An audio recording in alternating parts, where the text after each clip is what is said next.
কুন্তী কুমারী অবস্থায় একদিন সূর্যদেবকে স্মরণ করে, যে আসলে সূর্যদেবের কি হাজির হয় স্মরণ করলে।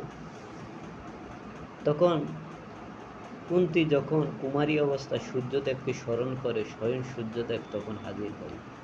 যখন সূর্যদেব হাজির হয় তখন সূর্যদেব বলে, হে কুন্তী, তুমি আমাকে কেন স্মরণ করেছ? যে প্রভু, আসলে আমি এটা তোমাকে, যে আসলে কি তুমি শরণাপন্ন হও কিনা, এজন্য আমি স্মরণ করেছি। যে স্মরণ করেছো তুমি আমার কাছ থেকে কি চাও? সূর্যদেব বলে, যা আমি তোমার কাছে কিছু চাই না, যা আমি তো কেউ আমাকে স্মরণ করলে আমি কিছু না দিয়ে যাই না। তখন কুন্থী বলে যে আপনার যা ইচ্ছা তাই দিয়ে দেন। তখন কুমারী অবস্থায় সূর্যদেব কুন্তীকে একটা বরদান দেয়। সে বরদান কি? কুমারী অবস্থায় সে গর্ভপাত হয়। সেই গর্ভে অঙ্গরাজ কর্ণ নামে একটা সন্তান জন্মগ্রহণ করে। যখন বলল যে তোমাকে আমি একটা বর দিয়ে গেলাম, কি বর? যে তোমার গর্ভে একটা সন্তান জন্ম হবে। যখন সন্তান জন্ম হয় তখন কুন্তী বলে, আমি তো এখনো কুমারী, যে সে দায়িত্ব আমি নেব, কারণ এই সমাজের মানুষ তোমাকে খারাপ বলবে। তুমি এই সন্তান হওয়ার সাথে সাথে তুমি নদীতে ভাসিয়ে দেবে।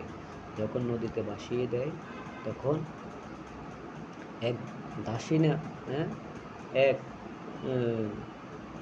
একটা একটা রাধামা নামে এক মাতা নিয়ে তাকে লালন পালন করে। কিন্তু কুমারী এটা কুন্তী কোনোদিনও কাউকে বলে নাই। যখন পাণ্ডুর সাথে যখন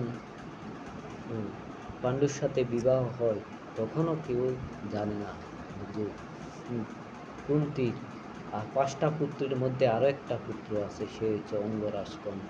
যখন অঙ্গরাজ কর্ণ ধীরে ধীরে আস্তে আস্তে বড় হয়, সে রাধামার কাছে, তখন একদিন শ্রীকৃষ্ণ শরণাপন্ন হয়।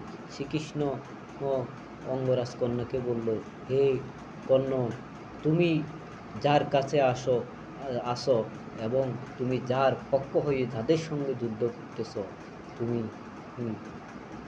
ভুল করতেছ। যে কেন? আমাকে দুর্যোধন একমাত্র স্বীকৃতি দিয়েছিলেন। আমাকে সমগ্রের মধ্যে সবাই কেমন জানিস খারাপ চোখে দেখে, আর আমাকে সুতপুত্র হিসাবে বলে। যে তুমি কি, আমি নাকি ক্ষত্রিয়? যা আমি শ্রীকৃষ্ণ তখন বলে, আমি যদি বলি তুমি ক্ষত্রিয় এবং তুমি যদি ক্ষত্রিয় তাহলে কি হবে? তখন অঙ্গরাজ কর্ণ বলে, এটা কিভাবে? তখন সমস্ত কিছু অঙ্গরাজ কর্ণকে বলে। বলার পরে অঙ্গরাজ কর্ণ ছুটে যায় সে যশোদার মার কাছে। অঙ্গরাজ কর্ণ তখন রাধামার কাছে যায়, জিজ্ঞাসা করে, হে রাধামা, আমি কি তোমাদের পুত্র? তখন রাধামা তাকে রেগে মেগে বলতেছে, তুমি আমাদের পুত্র না, কার পুত্র? এভাবে বারবার বলতে বলতে বলতে এক সময় বলে দিলে যে তুমি আমার পুত্র হওনে, তাই কি হয়েছে, তা তোমাকে তো আমি পুত্র হিসাবে দেখি। যখন কথাটা বের হয়ে যায় তখন আবার শ্রীকৃষ্ণের কাছে আসে। শ্রীকৃষ্ণের কাছে যখন আসে তখন শ্রীকৃষ্ণ বলে যে তোমার মা হচ্ছে সেই কুন্তী। তখন কুন্তী যখন একদিন পাঞ্চাল রাজা সমস্ত যুদ্ধদেরকে ডাকে সেখানে পাঞ্চালীকে বিবাহ দেওয়ার জন্য, তখন সেখানে অঙ্গরাজ কর্ণ হাজির হয়। যখন সেখানে তাকে বলে, সবাইকে বলে যে এই ধনুক যে উঠায় একটা মাছের চোখের মধ্যে তীর নিক্ষেপ করতে পারবে, আমি তাকে আমার এই পাঞ্চালীকে বিবাহ দিব। যখন সবাই ওখানে ওই ধনুকটা উঠাইতে যা পারে না, অঙ্গরাজ কর্ণ এবং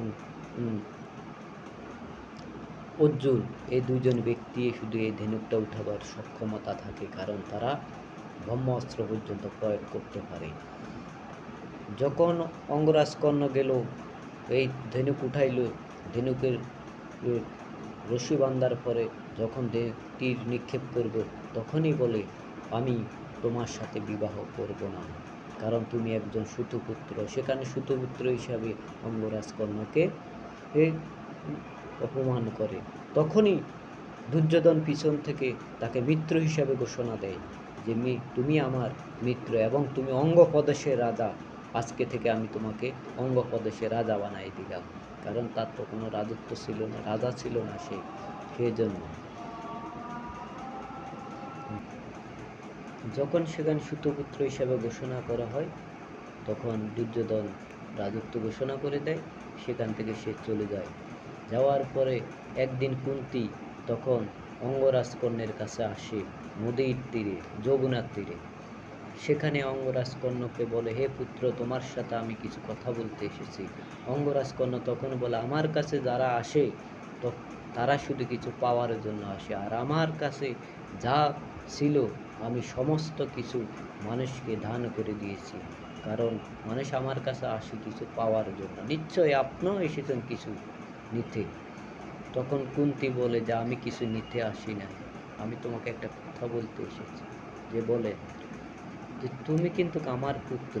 সেদিন বলে কুন্তী যে আমি আপনার পুত্র, আজকে কেন বলেন? সেই দিন এত লোকের মধ্যে আমাকে কেন